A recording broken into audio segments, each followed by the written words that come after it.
morning. Thanks for listening to this. I want to share with you something in-depth, personal that happened to me this week. I think it was on Wednesday. No, it was on Friday. So I like going to the butcher. I never buy my meat from the supermarket. I usually go to the butcher. So I was visiting a friend and they have this nice butcher locally. It's not really far away from me. So I went to this butcher place and I asked the lady to cut a rib high steak for me. The like 200 grams, just a simple steak. And then I bought some other stuff. Then she said, no, I can't cut it. And I was like, okay. When people resist like that, so the way my brain perceives things is like, oh, I was really polite. And I was like, why can't you cut it? Can you explain to me why? She said, because I've already cut this. And I said, this is too much for me. It's not about the money. I don't want to throw it away, right? Then there was a guy who said, oh, you could freeze it.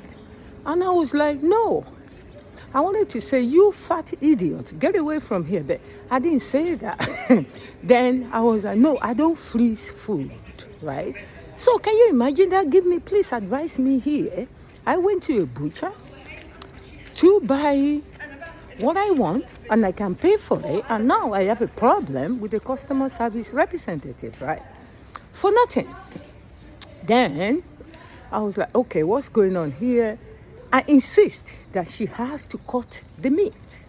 So eventually, I didn't let her off the hook because maybe she has a bad belief and a bad behavior. And for me, I was like, no, can you cut 150 grams for me? That's what I want. I don't want this one. That's the one I want. You see, I'm good like that. I'm very confrontational and I'm very assertive. I will always find a way to get what I want in a very polite way, right? She was really hungry. She took the meat. She cut it anyhow. And I said, no, madam, that is too big. You need to cut it again.